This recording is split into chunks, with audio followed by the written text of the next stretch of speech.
Good afternoon, everyone. Getting back in the shop, first time this week. Uh, Hung up some more insulation. You can't see that because it's not in this shot. Got, as you can see here, laser printer's going. Trying to knock out this bookmark project. The time is moving on that one. So I was just saw from one of our local news providers that the I'm drawing a blank, but it's basically the Animal Health Department of the state of Missouri, which is where I'm at, has suspended all poultry sales, shows, and swaps in 4 counties of southwest Missouri. And it's just these 4 counties, 4. Newton, Jasper, McDonald, and Lawrence County. Those are the only 4 counties right now. You just can't sell any poultry. Can't show them, can't, if you got poultry, keep them on your property right now. I don't know what kind of disciplinary action they might take on that. If they caught you, I couldn't tell. So, do what you need to do to cover your own hiney. And like I said, I still don't understand why. I understand this more than I understand the going in and killing a flock of 500,000 birds because they got one that tested positive. Makes no sense to me.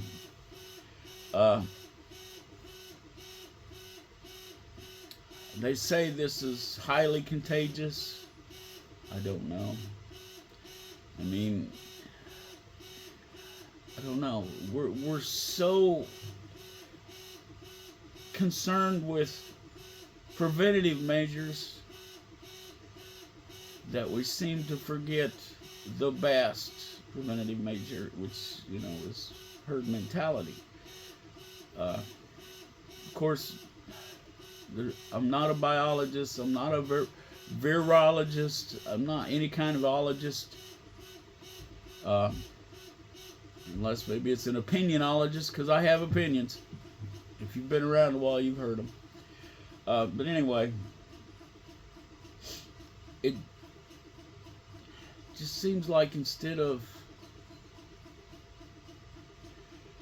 culling, euthanizing, unaliving all these birds, we should take the ones that are still healthy and put them back in the breeding population. Maybe there's, something in the DNA. But like I said, I don't know. And part of the problem is the corporate farming. They cram all of these birds into these buildings and, for the life of the birds, on a meat bird, that's about 6 weeks. And I'm not an expert on corporate farming either. I just know what I've seen. They don't clean those houses for 6 weeks. Now they clean them thoroughly.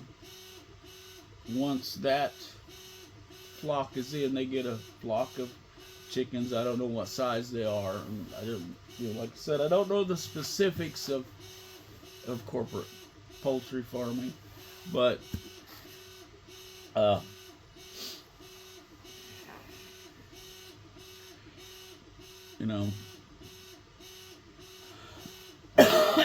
and that's a problem with corporate farming, is while it's the most efficient way to grow a bunch of birds at one time, it's also the most efficient way to transmit viruses, disease.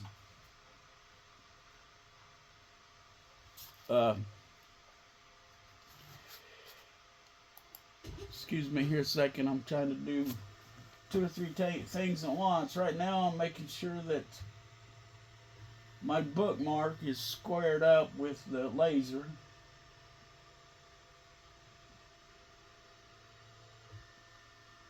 There are faster ways to do this, but I haven't discovered them yet. But anyway, back to this corporate farming and this bird flu thing. If this kind of thing bothers you, find somebody local. And the more small producers you patronize, the more smaller farmers can get into it. I mean, these corporate farms, the way I understand it, I'm not an expert, I've never checked into it. We thought about it for about 2 seconds, but then it was like, no. I mean, you're almost, before you get your first birds to raise, you're about $1 million in debt building the chicken houses. They have to be built to the specifications of whoever you have the contract with, and you eat the losses. So, you know, something like this happens, then if you're a contract grower for, say, Tyson, I pick on Tyson, but, you know, they're no worse than a lot of others. You know, you just, in every so many years you got to build new houses, and it's just crazy. So we decided, no, we don't want to mess with it. And then you've got to dispose any loss you have, illness, sickness, you have to dispose of that. And there's EPA regulations, and now you can, I'm sure there's not much money in it, but it's better than, you know, letting it pile up somewhere. But you can sell the manure out of your chicken houses. A lot of farmers around here, my chair is shrinking. But anyway, a lot of farmers around here are putting it on their fields. You know, the chicken farmer takes it out of the house and piles it up and lets it decompose a little bit and dry out, and then somebody else comes along, loads it in the truck, and spreads it on the fields for the farmers. I guess it works pretty good. I don't know. I would say so. With my experience, we make a tea for our vegetable garden. We'll fill a bucket up, I don't know, about halfway with chicken manure and grass clippings and whatever we think of that'll degrade. And then we'll finish filling it up with water, let it set for a few days, and then we pour that on our plants, and they love it.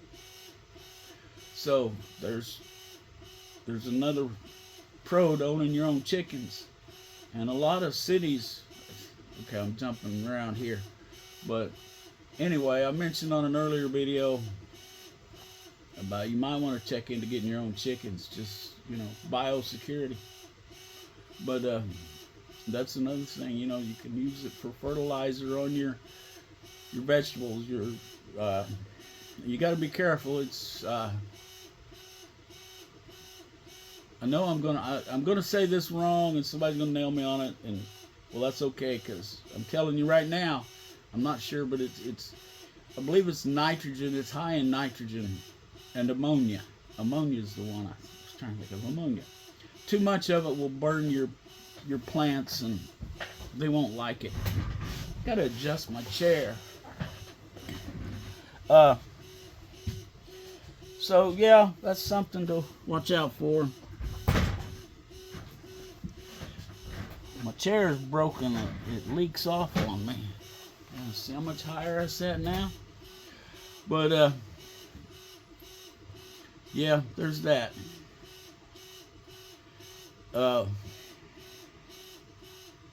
So anyway, there was something else I want to talk about. I can't remember.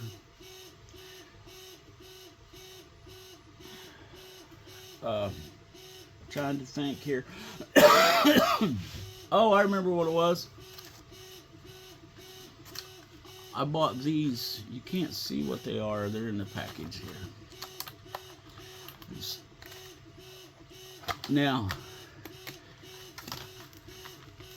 sometimes my brain doesn't work quite right, so I bought these. They're magnets. I think there's like 20 of them, like 17 bucks off of Amazon. I bought them for potential projects in the future. And so I got them out today. They came, I think it was Friday. Yeah. And so I got 2 out. I had an idea I wanted to check out, and I'll show you what I did here. We move over here. Okay, that's one of those little magnets holding one of those little magnets. Of course, I have the screwdrivers kind of hooked over the desk there, as you can see, but they're holding that 2 screwdrivers and that little crescent wrench. Now, it wouldn't hold this bad boy, but on my cluttered up desk out here. So, I think they're going to work great for this project. I will show you the project when I get it done. And I had one of them. I had laid this pack down on the bunch of magnets outside the package on the desk, and I had pulled 2 off, but I only meant to pull 1 off. Well, I laid 1 on the desk. Well, it got a little too close to the main bunch, and it broke. It slammed back and broke into about 5 pieces. Well, I took that and went ahead and put the double-sided tape, and that's what's holding that pair of pliers and that turnbuckle up. Now, we'll see how that works. That's my door. And we'll see how that works as things go on. And, you know, if it doesn't work, well, I'm not out anything because I'd already broke it. So,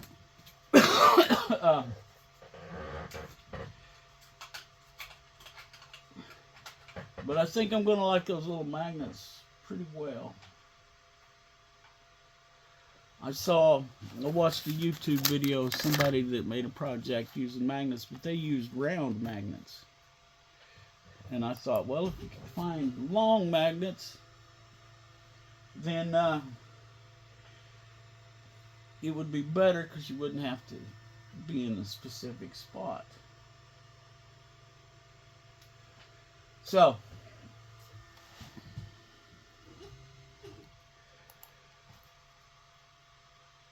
sorry, I have trouble doing 2 things at a time.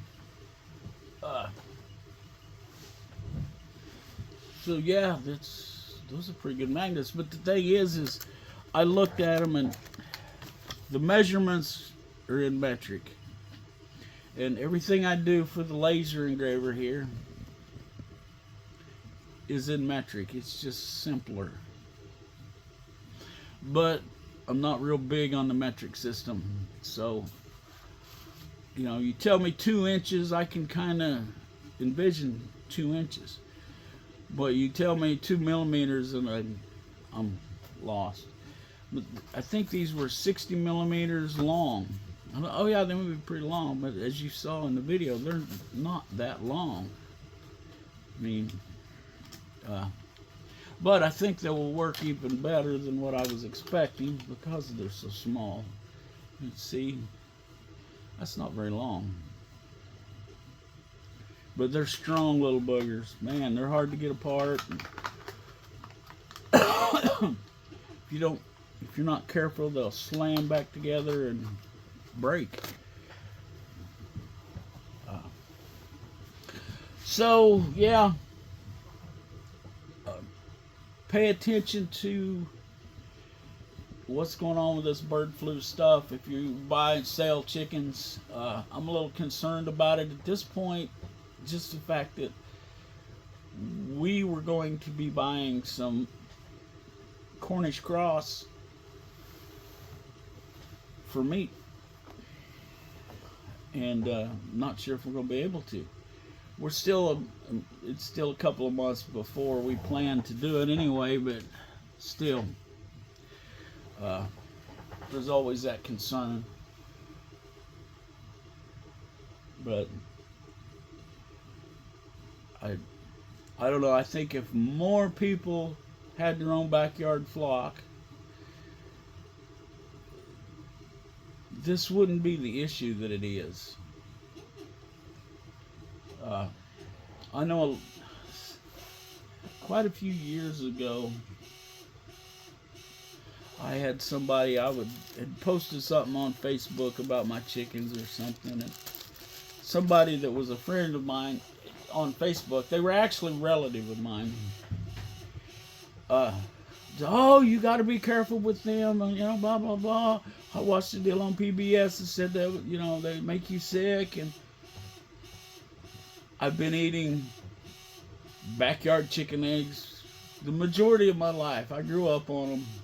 My mom and dad always had chickens up until all of us kids got out of the house, and then they didn't need so much. But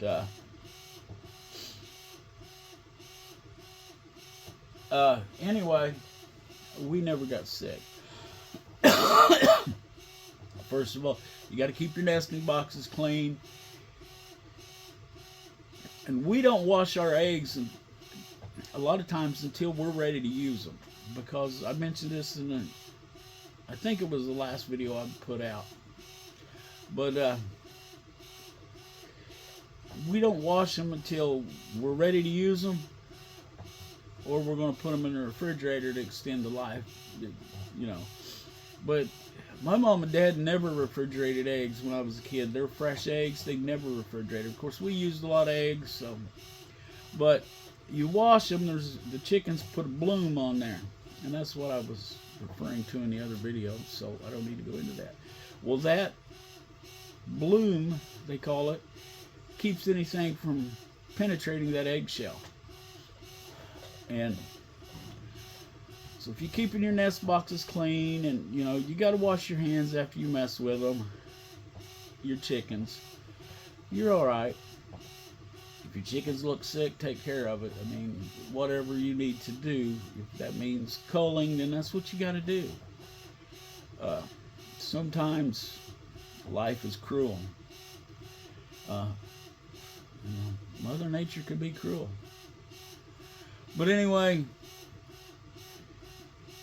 I guess that's all I got for today, or for right now. Who knows? I may add something to this later. I don't know. It's already almost 18 minutes.